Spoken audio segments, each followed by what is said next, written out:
It's a quiet morning on June 10, 1990. British Airways Flight 5390 sits on the tarmac at Birmingham Airport, United Kingdom.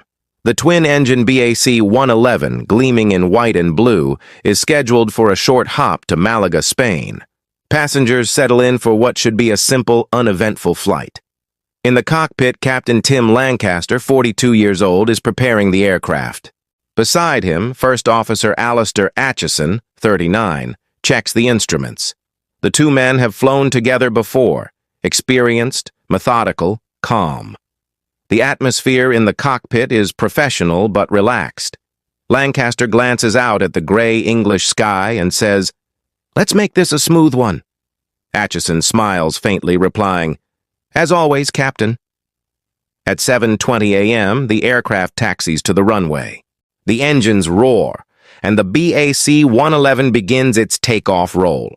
Within seconds, the plane lifts gracefully into the morning air. On board, 81 passengers settle back into their seats as the aircraft climbs through the clouds toward cruising altitude, about 17,300 feet. Everything is routine. The autopilot is engaged. Flight attendants begin preparing for breakfast service.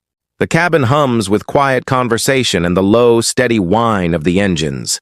Then, without warning, a violent explosion tears through the cockpit, a deafening bang followed by a rush of freezing air and screaming wind. The left cockpit window has blown out completely. Captain Lancaster is instantly sucked out of his seat, yanked headfirst toward the opening. The force is immense, hundreds of knots of wind pressure. His upper body disappears out of the cockpit. His legs catch on the flight controls, leaving him pinned half outside the plane. The cockpit fills with chaos.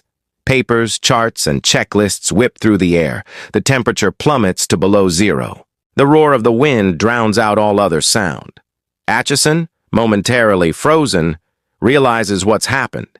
His captain is being torn from the aircraft. In a split second, he lunges forward and grabs Lancaster's belt. But it's too late. The slipstream rips the belt from his hands. Lancaster's body is now pressed against the outside fuselage, the wind hammering him against the frame. Flight attendant Nigel Ogden, who had just entered the cockpit moments before, reacts instinctively.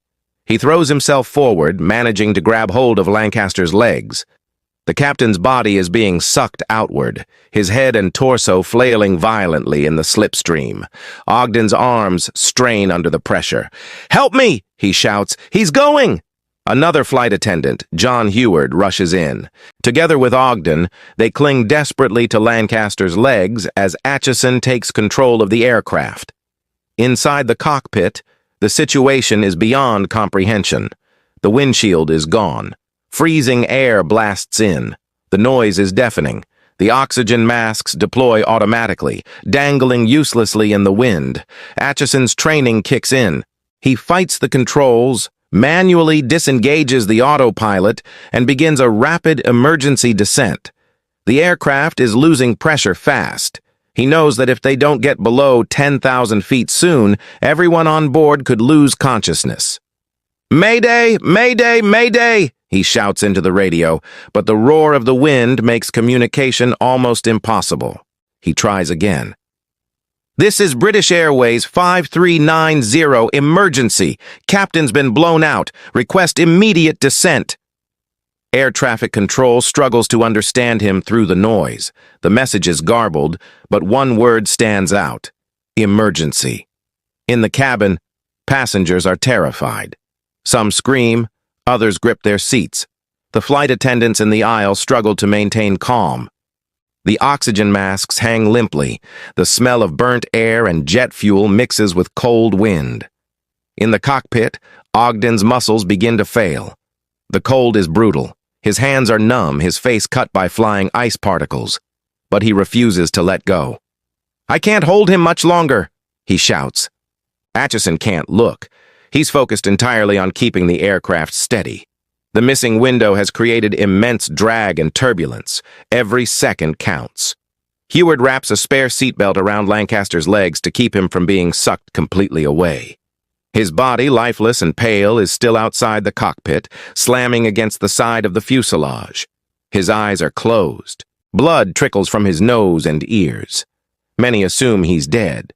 But Lancaster is still alive, barely. The freezing air, the lack of oxygen, and the violent forces battering his body would kill most people instantly.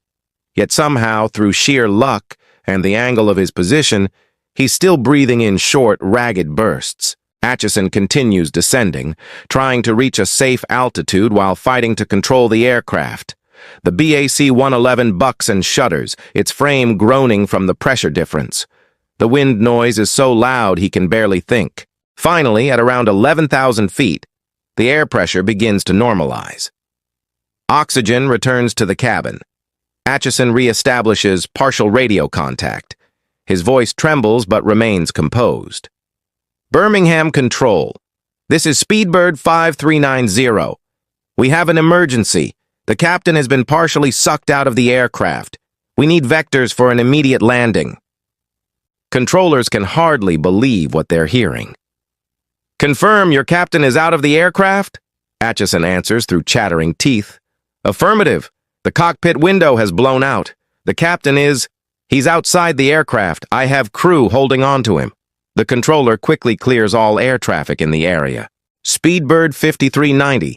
You are cleared to descend to flight level 100 and turn heading 240. Emergency services are standing by. Back in the cockpit, Ogden is reaching his limit. His arms are covered in bruises. His uniform is soaked with blood and frost. He's slipping, he cries out. Heward tightens his grip and braces himself against the cockpit wall. Through the open window, Lancaster's shirt flaps violently. His body is turning blue. Yet, miraculously, his heart still beats. Atchison's hands are locked on the controls. He knows one wrong movement could throw off the balance and send the plane into a spin. The broken cockpit window distorts the airflow, making every adjustment unpredictable. After several tense minutes, Atchison finally stabilizes the aircraft. The altimeter drops steadily. He's guiding the crippled plane back toward Southampton Airport, the nearest suitable runway. The descent feels endless. Passengers sit in terrified silence. The flight attendants, though shaken, move through the cabin to reassure everyone. We're descending. Please stay seated. The crew has things under control. Back up front, Ogden's grip weakens. His muscles scream in agony. The wind has shredded his hands. Finally, another attendant replaces him, holding Lancaster's legs with renewed strength as Ogden collapses to the floor, shivering uncontrollably. Atchison lowers the landing gear early, fearing electrical damage might cause failure later. He radios once more.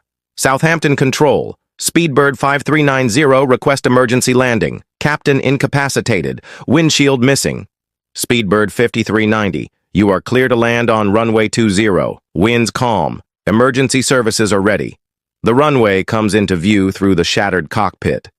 The freezing wind still howls, but Atchison's focus never wavers. He lines up perfectly with the approach path. Every second feels like an eternity. Flaps set, he says to himself. Speed good. Gear down. With astonishing control, he brings the damaged aircraft down toward the runway. The passengers hold their breath. Fire trucks and ambulances wait on the tarmac, flashing lights piercing the morning mist. At 7:55 a.m., just 35 minutes after takeoff, British Airways Flight 5390 touches down safely at Southampton. The tires screech against the runway. The plane rolls to a stop. The cabin erupts in applause and tears of relief. Paramedics rush aboard. The flight attendants, exhausted and frozen, guide them to the cockpit. There, still hanging halfway out of the window frame, is Captain Tim Lancaster, bloodied, motionless, but miraculously alive. Rescue crews carefully pull him back inside. His face is swollen, his body covered in frostbite and bruises. But when they check his pulse, they find it. He's breathing. Against every odd imaginable, Captain Tim Lancaster has survived being nearly sucked out of a jet at over 17,000 feet. Hours later at the hospital, doctors are stunned. Lancaster has multiple fractures, frostbite, and shock, but no brain damage. Within 5 months, he's fully recovered, and incredibly, he returns to flying for British Airways. First Officer Atchison, hailed as a hero, continues flying until retirement. The cabin crew members who held on to Lancaster receive awards for extraordinary bravery. Investigators from the Air Accidents Investigation Branch, AAIB, soon uncover the cause. The night before the flight, engineers had replaced the cockpit windscreen, but used 84 bolts that were the wrong size. They were slightly smaller in diameter than the manufacturer required. Over time, vibration and pressure differences loosened them until one gave way mid-flight, shattering the window. It was a simple maintenance error, a handful of tiny bolts, that nearly cost 87 lives. The accident prompts a sweeping review of maintenance procedures across the aviation industry. Airlines worldwide tighten quality checks and documentation standards. For the crew of British Airways Flight 5390, that morning would remain etched in memory forever. The unimaginable chaos, the freezing air, the sight of their captain clinging to life against the skin of the aircraft, it was something none of them would ever forget. Years later, Lancaster would recall flashes of the event, the sound of the explosion, the searing cold, the sense of weightlessness before everything went dark, and then, waking up in a hospital bed, surrounded by his crew, the same people who had refused to let him go. The story becomes one of aviation's most extraordinary survival tales, a testament to calm under pressure, teamwork, and the incredible resilience of the human spirit. In the skies that morning, as Flight 5390 descended from chaos to safety, the line between life and death had been no more than a sheet of glass and 84 tiny bolts. And thanks to the quick thinking of one first officer, 2 flight attendants, and the miracle of endurance, what could have been one of the worst mid-air disasters in history instead became one of aviation's greatest stories of survival. British Airways Flight 5390, a cockpit window explodes mid-flight. A captain is sucked out into the freezing sky.